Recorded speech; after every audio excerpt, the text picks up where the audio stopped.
Welcome to today's event, Brotherhoods and Coups, Islamic Revival in Egypt, with old friend Professor Aaron Rock Singer, based on his recent book, Practicing Islam in Egypt, Print Media and Islamic Revival. We are so excited that Aaron can join us again at Perry Worldhouse for this discussion. Thank you for taking the time to be with us, and thank you to our partners on this event at Penn's Middle East Center and Penn Global Week.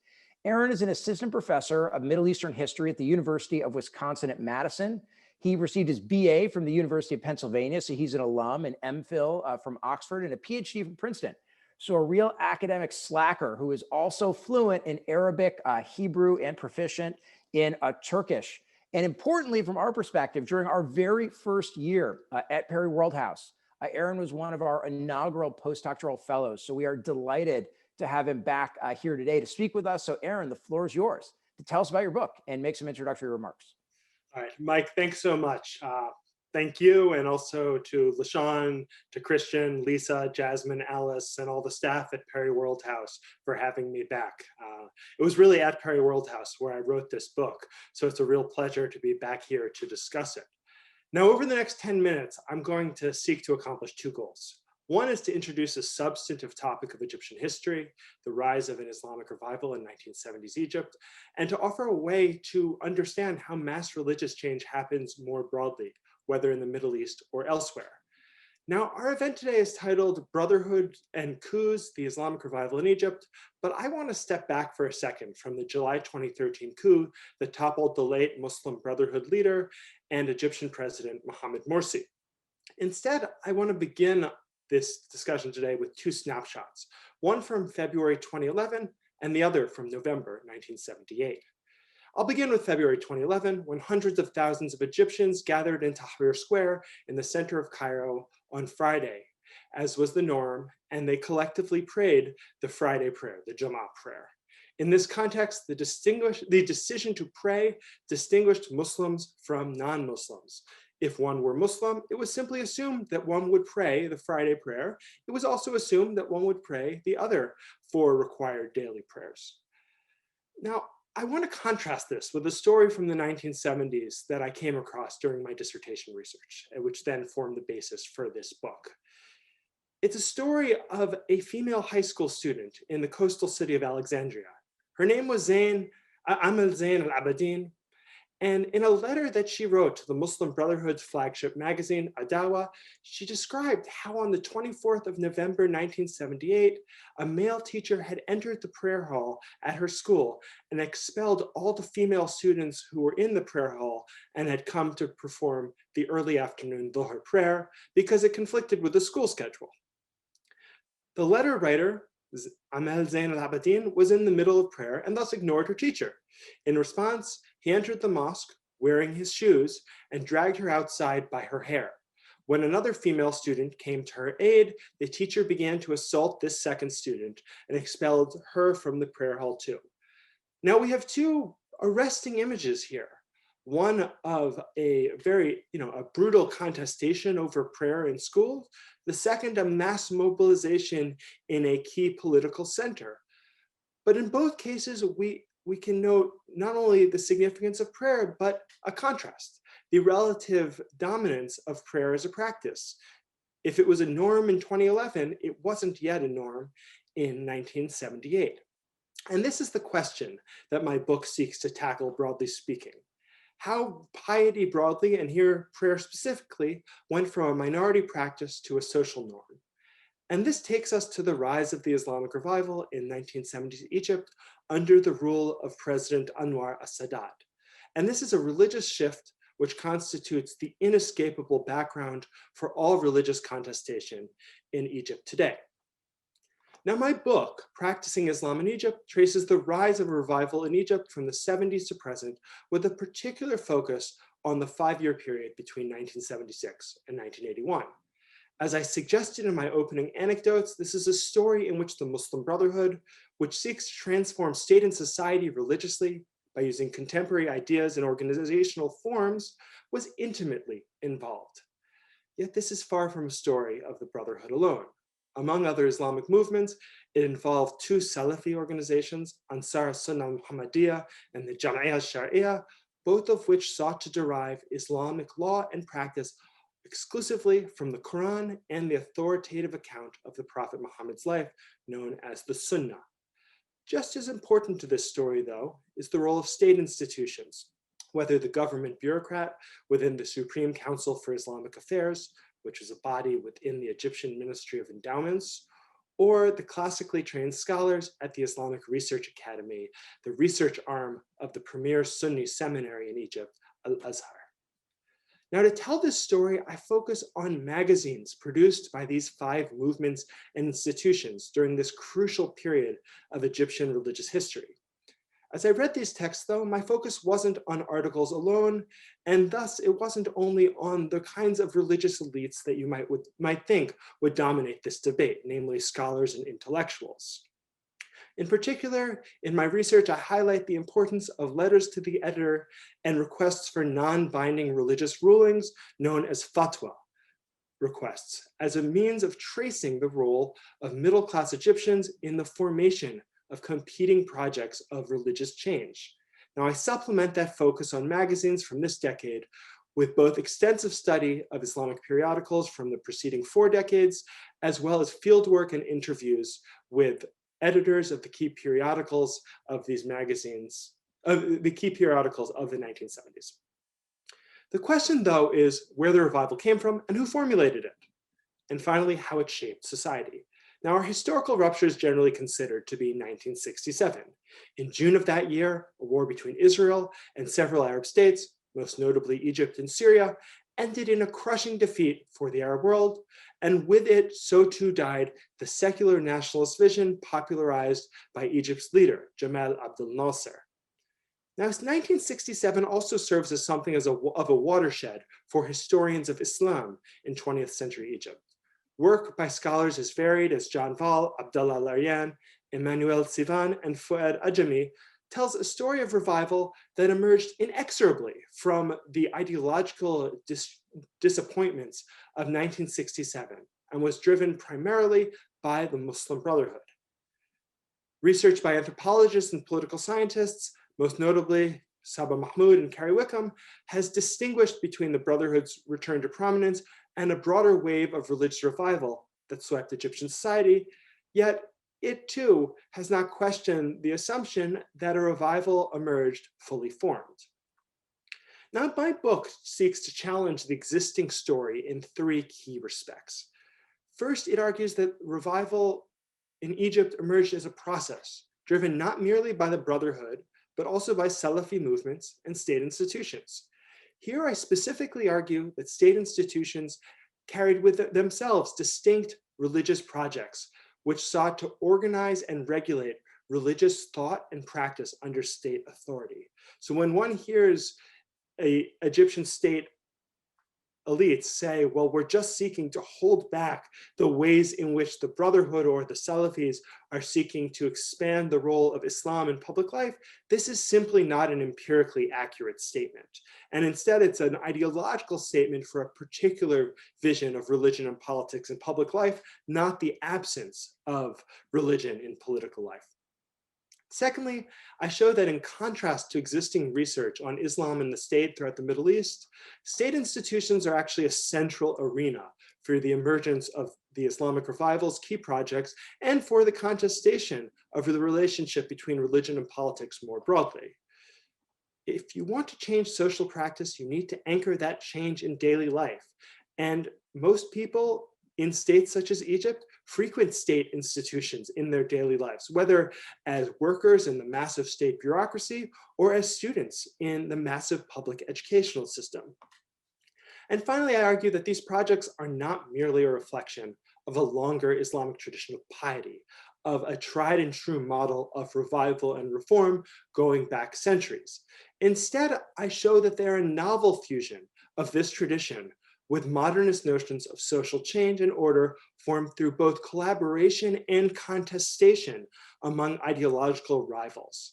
Here we have a story of selective absorption of past traditions and the creation of new visions that, while they argue that they are continuous with the past, are not necessarily continuous, and in many cases are actually radically different. And in telling this story, I'll finally say that I highlight the emergence of three practices of piety that are now normative rather than exceptional in Egypt. The performance of the 5 daily prayers, particularly the early afternoon Dhuhr prayer, the adoption of a model of gender relations premised on men and women interacting in a socially conservative manner rather than on gender segregation, and finally, the popularization of a model of autodidactic Islamic education in which men and women see themselves as not only able, but responsible for the pursuit of religious knowledge outside existing religious institutions and elites, whether schools or mosques.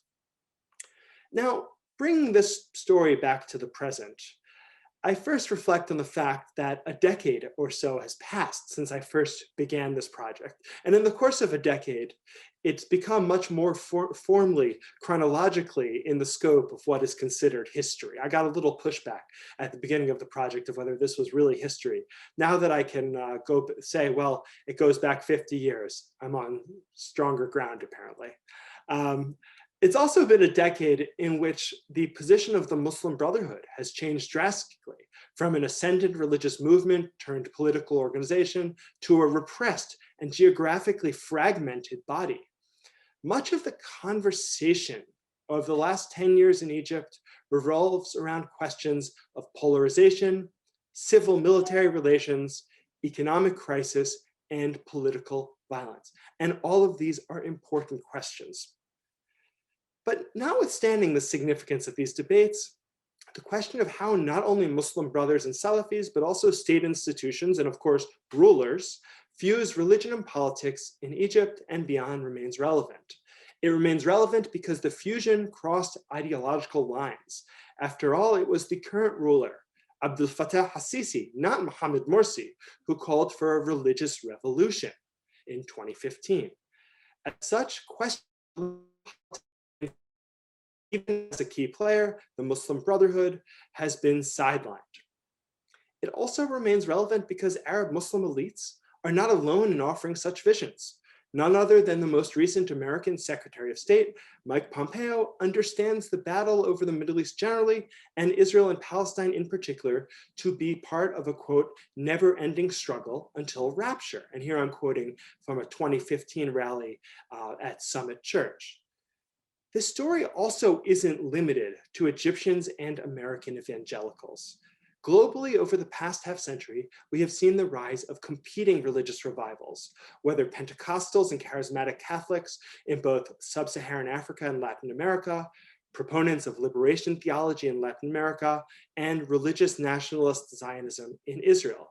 So to bring my introductory remarks to a close, Egypt's Islamic revival is not exceptional, yet it is precisely for that reason that understanding how religious change emerged in Egypt is important, not only for understanding this major Arab state, but also for understanding claims to fuse religion and politics globally.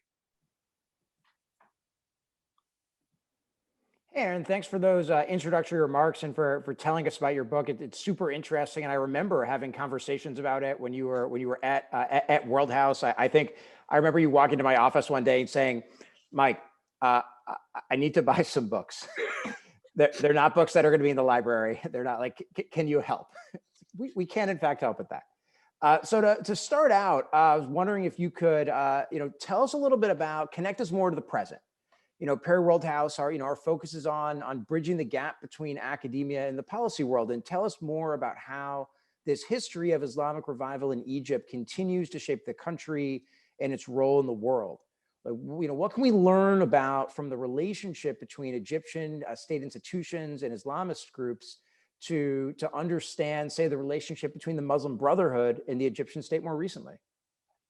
So one of the interesting things about thinking about this question post 2013, and it's an important question, is that the Muslim Brotherhood essentially is no longer a player on the scene in any significant way. Ideologically speaking, it still has influence, but as a matter of infrastructure, this is not a movement of great relevance. It's basically underground or in exile. The two groups that I think really are useful in thinking about politics in Egypt and also politics elsewhere in the region are quietist Salafis, which is to say the vast majority of Salafis don't engage in formal politics. They don't run for parliament. They don't criticize the ruler. So they basically focus on transmitting particular understandings of Islamic theology and making sure that people are living their lives in a very strict, textually based fashion, particularly praying in a very strict textually based fashion. This is one group we have to think about. The other are those who go towards jihadism and who essentially reject the existing order. Now, I think those two groups essentially get sidelined in some of these conversations because the Brotherhood has so dominated the conversation about religion and politics in Egypt, and rightfully so. It was for decades the most significant movement, the movement that spoke a language of politics most effectively, that engaged with political institutions most broadly.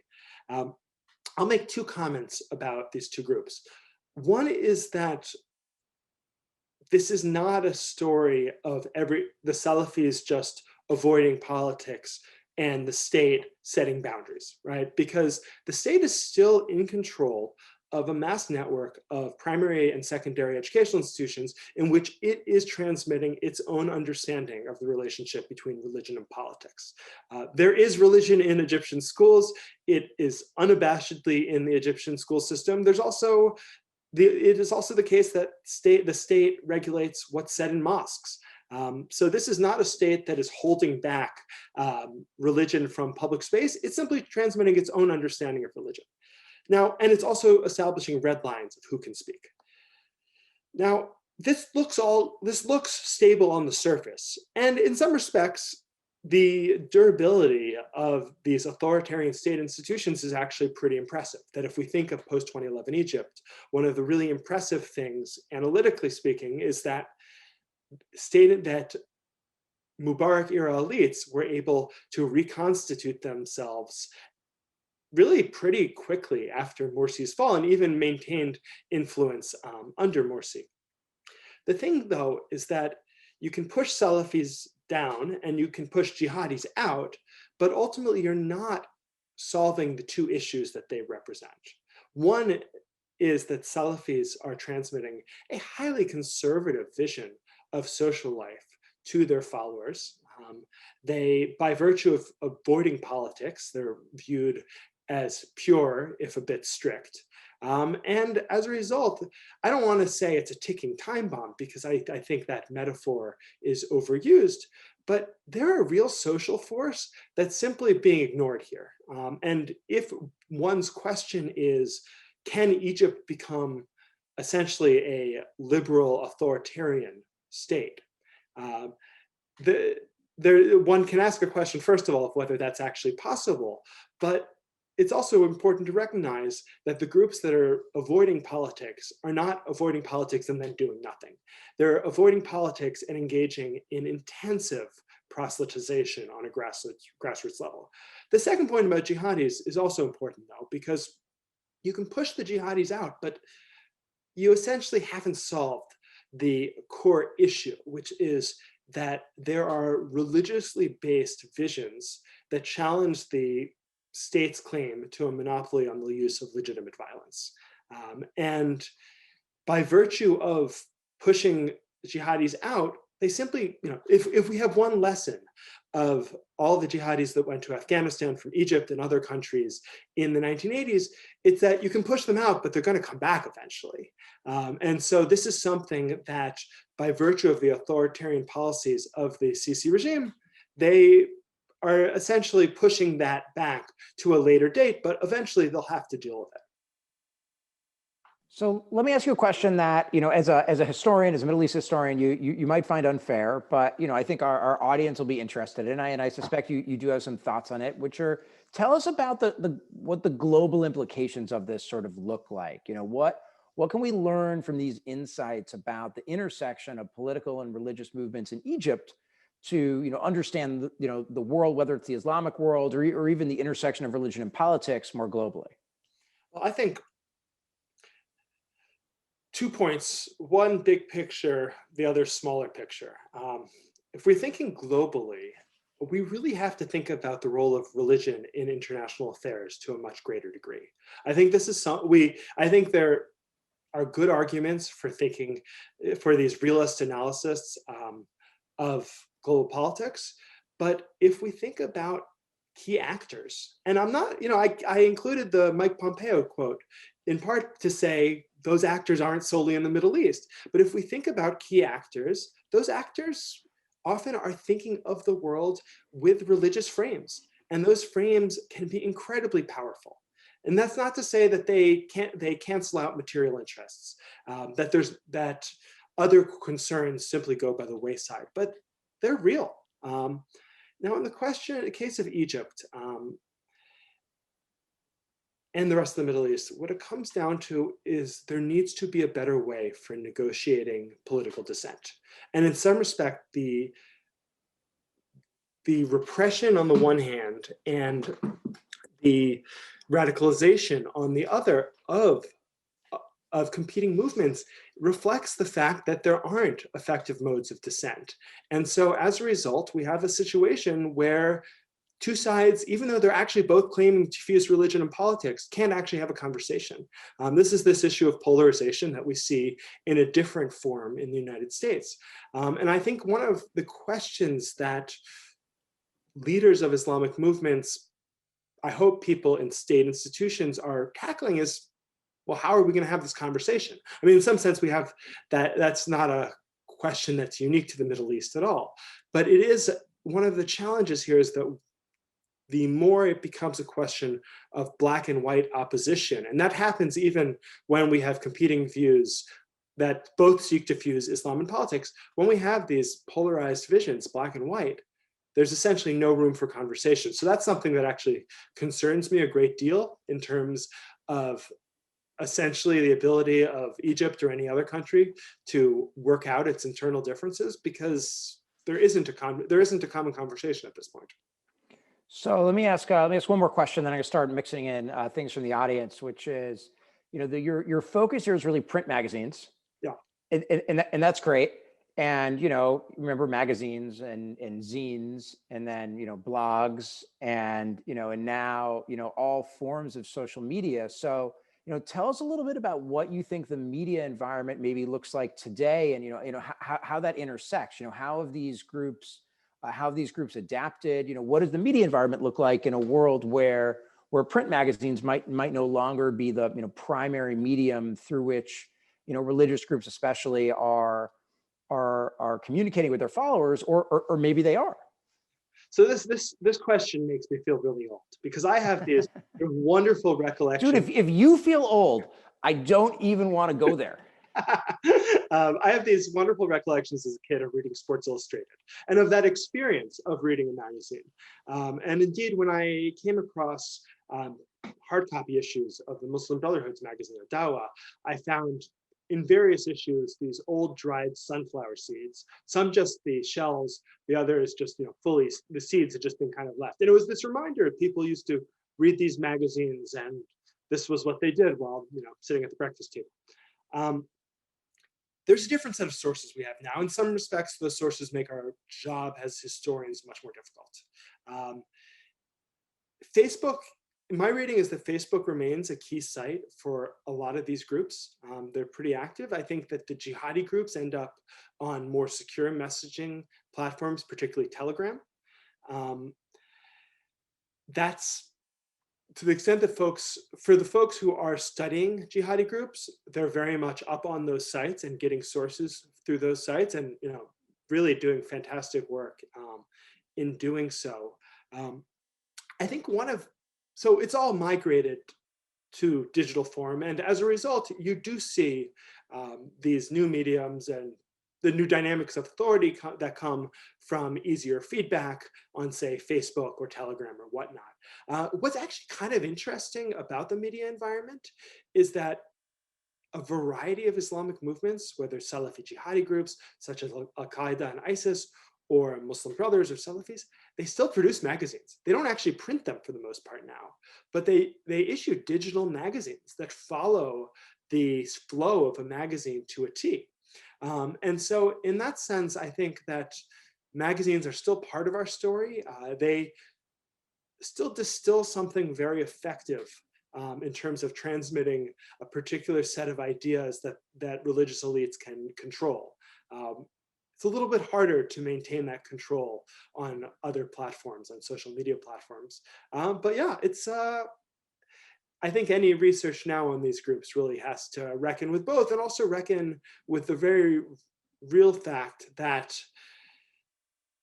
a lot of this conversation is going on in private groups. And if you can get access to those private groups, then you can really do that. And there are people who do this. I had a friend who's also an academic who managed to, years back, get access to the group, the website that, and message board that was popular for Al-Qaeda. And he basically had to pass a theological test before he did so. And he passed with flying colors because it happens to be his academic specialty. So they were none the wiser. But it is a challenge of getting access to these groups that I think is a really real one.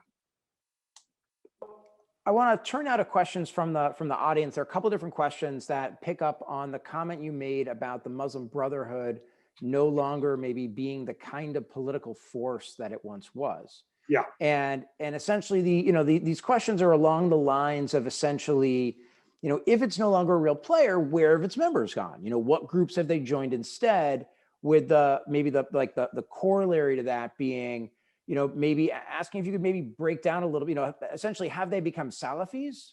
Like, were these groups competing over the same believers, or have previous Muslim Brotherhood followers gone in more secular directions, or still like other places? Where have they gone? So I think it's a great question. I think there are a few different directions they've gone.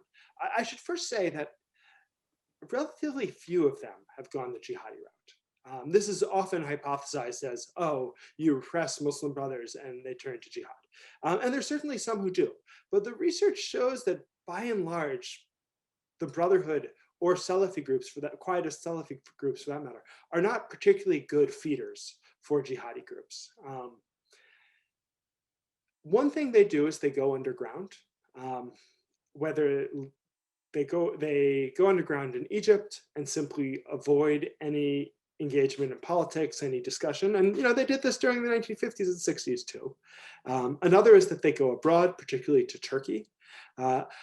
I think there's really a limited extent to which they become Salafis, and that has a lot to do with the fact that if you were to set aside the Brotherhood and various Salafi groups' political differences, they have radically different theological understandings. And for Salafis, this is a real deal breaker.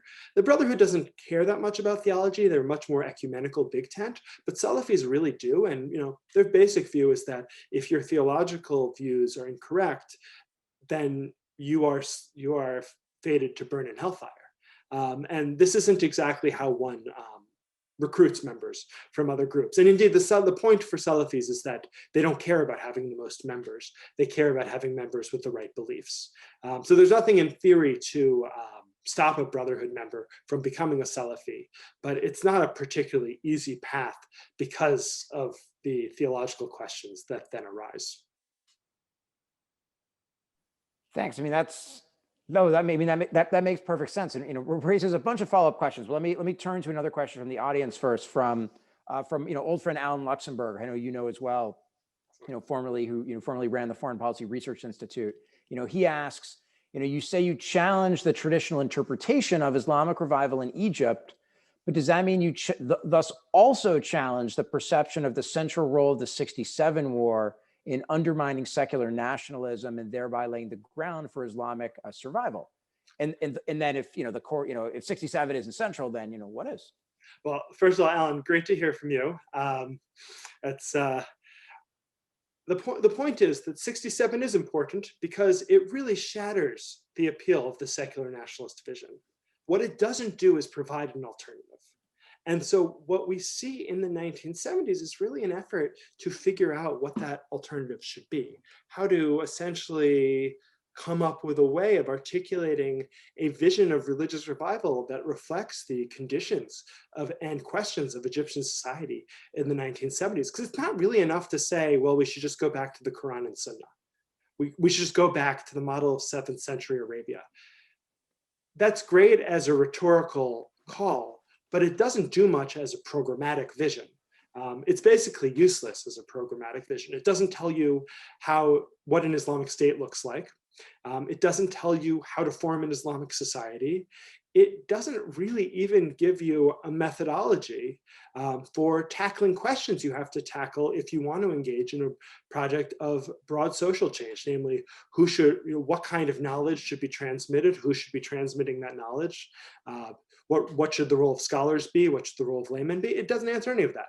And so that's what really happens in the 1970s. It's that set of questions is worked out both internally within competing groups and institutions, and also collectively as they compete. So the next question that we have here asks about whether there are dangers sort of associated with some of this work, and specifically referring to the killing of Cambridge PhD student Giulio Regeni by Egyptian police due to his research on trade unions. So Yeah. let's get a little personal here. Have you experienced any intimidation or sort of feared that your research agenda might attract similar attention? How do you handle that?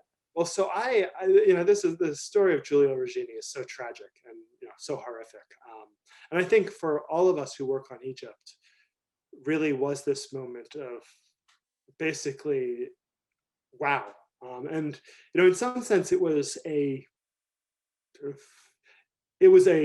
shock a long time in coming, because what Giulio Regeni experienced was something that Egyptians had experienced for decades. This kind of brutality by state institutions that is indiscriminate and often lethal. But it had touched now a Western researcher in a real way. Now, for me, I actually did my fieldwork while Morsi was in power. So it was a really strange time in retrospect, where the Muslim Brothers and the Salafis were all just flying high. And I just basically walked around and walked in and made small talk and talked my way into different spaces and to interviewing different people. So I had a really easy time in 2013. I would not go back now. I think there are ways of doing research on Islam in Egypt right now on the ground, but one needs to be very well connected in terms of Egyptian political and security elites to do so. I think it would be very dangerous to do so without essentially a way of a mode of protection. So for me at this point, my research really relies on sources that don't require me to go on the ground in Egypt. So I'm finishing up a book on the rise of Salafism in Egypt in the 20th century right now. This is actually the book that when I came into your office and I said, Mike, I need some money, that got me some crucial sources for this book. So I'll have to thank you in that one too. But I did that research basically not going to Egypt. And to give an example, this set of sources that I was able to get while I was at Perry World House, it was a series of 33 years of an Egyptian Salafi magazine published in both Saudi Arabia and Egypt. I went through someone in Saudi Arabia to get it. It was the bookstore that published it in Egypt was closed. So I was going to Saudi Arabia to get a magazine published originally in Egypt. And I think that's the reality going forward for most historians of Egypt. Ooh, I mean, that certainly creates some complications. And we have a follow-up actually asking more about magazines, asking, what percentage of Egyptians were literate at the time that these were prominent, and so thus, what slice of society are these magazines, reaching? Is there an extent to which this, literacy then becomes a key marker in, predicting like Brotherhood affiliation, for example? So the short of the long is that there is a mass expansion in literacy during the 1950s and 60s. I want to say that between 1947 and 1976, the number of literate Egyptians goes from 18.8 to 36.6 million. Now, the percentage of the population that is literate is relatively static during this period. I think it's around 28%, but the reason for that is because there's such a massive population expansion. But it's clearly the case that these magazines are speaking to a middle class, not necessarily highly educated audience, but educated audience, people who have had the financial resources for their parents to send them through at least secondary school. So they're for the most part high school graduates. There are a bunch of university students who read.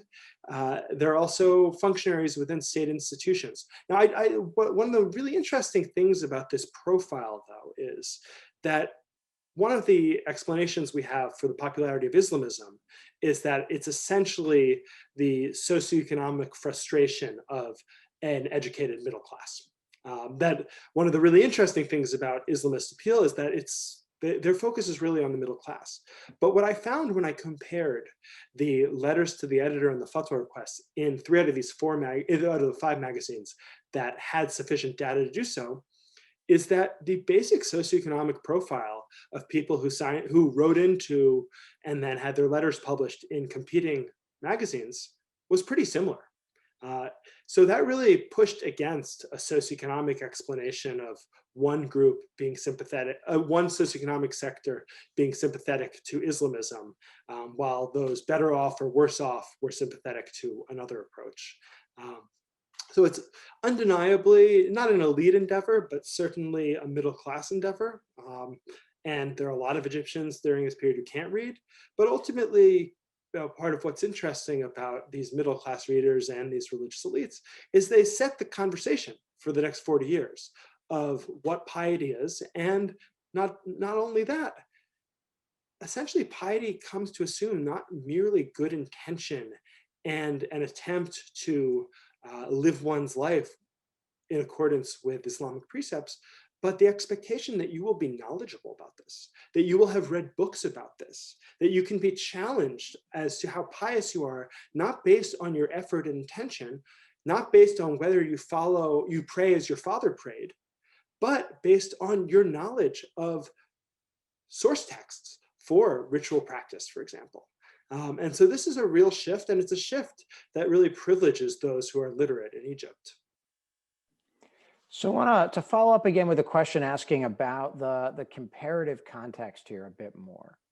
And it's a question that says, in some fields, a common explanation for the relationship between religious and political movements in authoritarian regimes is that rather than real piety, religion provides a pre-existing structure and a safe haven from the authoritarian regime, thinking like Catholic Church in Poland, Orthodox in Russia, Anglican in South Africa, et cetera, et cetera, et cetera. To what extent do you think that your research on Egypt in the 70s and 80s, fits in or contradicts, in contrast, kind of that explanation? So I think that explanation has merit to a degree. I think if we think about modes of religio-political challenge that are pretty direct, such as, for example, proceeding from Friday prayer to a march against the ruling regime, this works really well. I think that in the case, for example, of the Islamic Revolution in Iran, this explanation has a lot of merit. Part of what's interesting about grassroots religious revivals, though, which goes a little bit in a different direction, is that these revivals aren't really about direct challenge, and they're not just using a structure. They're actually people who are really fundamentally reorienting their lives, doing things that, yes, challenge the political elites in some instances, but for the most part are really not premised on that. They're about people going through a pretty painstaking process to reorient their lives to live piously. And so in that sense, I think that functional explanation is a bit inadequate, because it really doesn't help us understand, A, why people do this, and B, how in doing this, they're not simply tapping into an existing structure, but they're really creating new structures. which are really difficult to create, and there'd be so many easier ways to solve this particular structural question without doing that.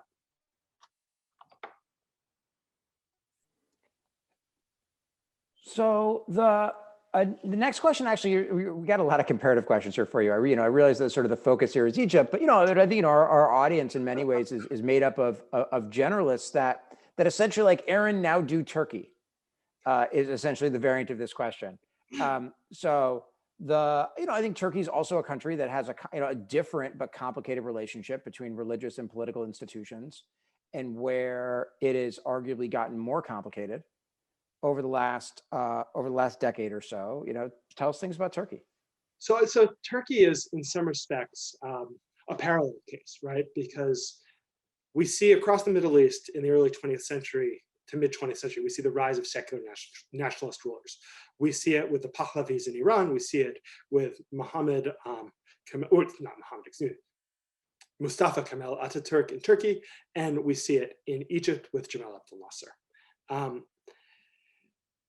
The real shift in Turkey, if we think about an Islamic revival in Turkey, the real shift we start to see is in the 1980s. And that actually is consistent with the argument that I'm making. And the shift is less in the realm of Islamic social movements. One has an Islamist party, but given the strictures of Kemalism, there's simply limits as to what this party can do.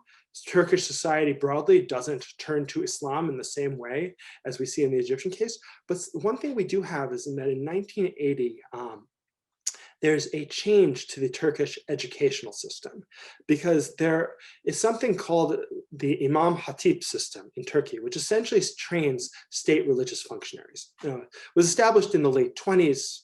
It's this reminder that secular nationalist states are intimately involved in the production of religious thought and practice.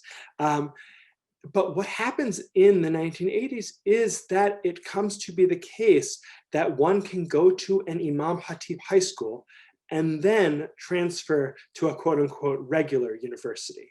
So going to an Imam Hatip high school is no longer essentially a socioeconomic sacrifice, because the only job you can get the only thing you can then continue on to do is religious functionary work. And that's actually a really crucial background. This is essentially something that comes out of negotiations within Turkish state and society, but is a really crucial background to understanding the rise of Islamism in Turkey, particularly the AKP, because a disproportionate number of the AKP's leadership and rank and file come out of the Imam Hatip system. But instead of becoming religious functionaries, they become master capitalists, or Anatolian tigers, I guess is the phrase.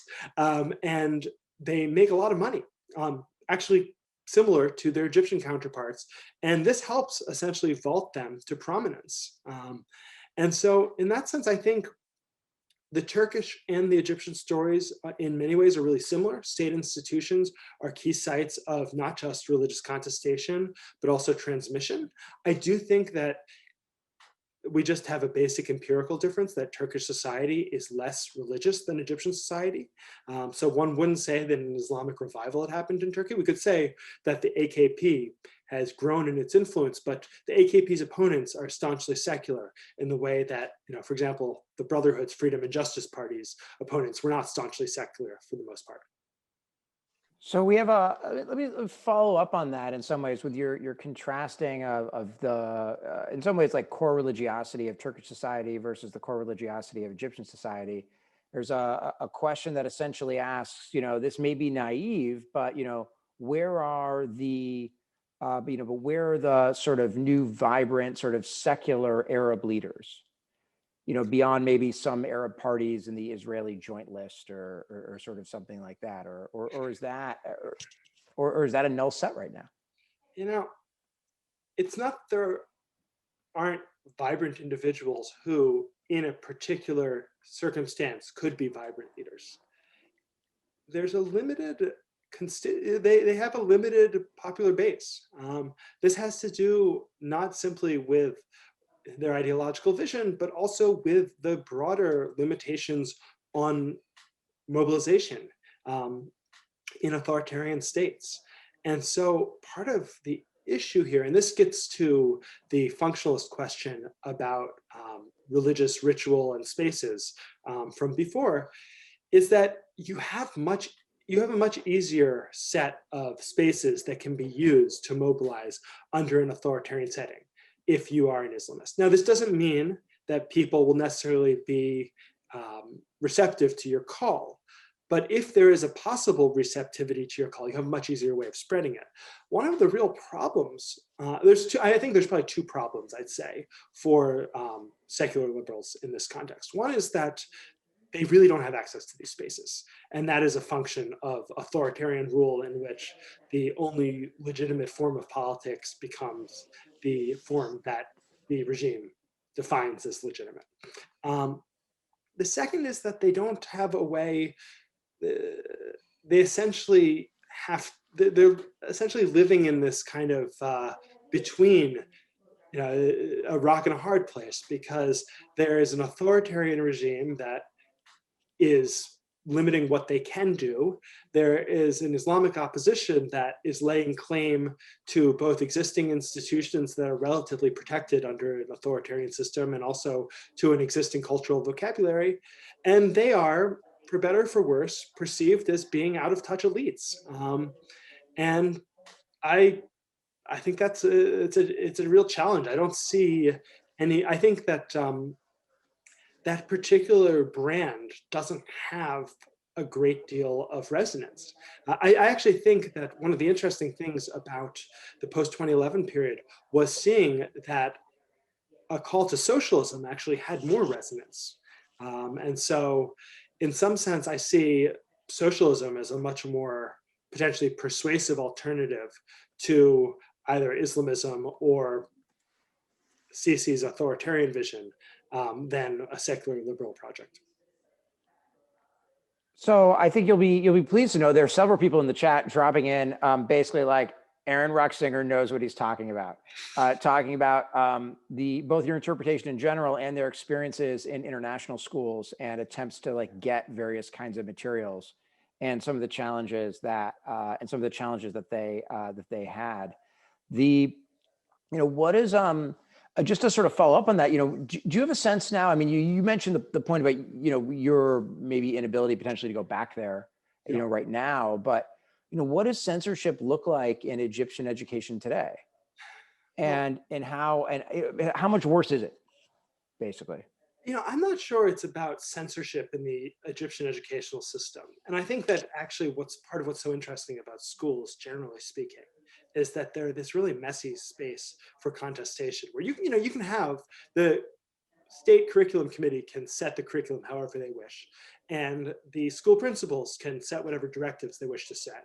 And teachers are going to do what they're going to do, and mid-level administrators are going to do whatever they're going to do, and they have different allegiances. And so you have a lot that happens on the margins that wasn't planned centrally, and indeed might stand in contradistinction to what was planned centrally. And that's in some sense the story of the popularization of prayer in 1970s Egypt. This wasn't something Sadat and his mediators within the educational institutions wanted to happen. It was something that was negotiated on a grassroots level, sometimes simply by virtue of the fact that Egyptian school administrators and teachers are handling massive classrooms and don't really have the time to focus on everything that's happening. I think we can we can grasp this intuitively in terms of the challenges of public school education in underfunded and over-enrolled districts. And also because some people were sympathetic. I do think censorship matters, but the main area in which censorship is really powerful is in determining what can be seen on media. And that's changed to some degree because of the internet. Though of course you can still censor on the internet. So I don't think censorship is the core issue. I think that the core issue is really the question of how to translate alternative political viewpoints into concrete action. I think that's really where Sisi and before him Mubarak always has drawn the line, that it's not about people giving alternative visions. Because you can't stop it, and B, you actually have a vested interest in knowing what the alternatives are, in being able to observe it if you're an authoritarian ruler. I think what both Sisi and Mubarak did was really to focus on how do we stop these visions from being actualized concretely in political opposition. And in that respect, I actually think they've been pretty successful. So to follow up a bit, and we'll switch us back in some ways to the historical period. We got we have a follow up on Alan's question from earlier that asks about Sadat's view of peace negotiations, and if you could maybe talk a little bit about the role of Islamic revival in influencing, how Sadat approached kind of what was plausible and what was not when it came to negotiating with Israel. Oh, so this is it's actually.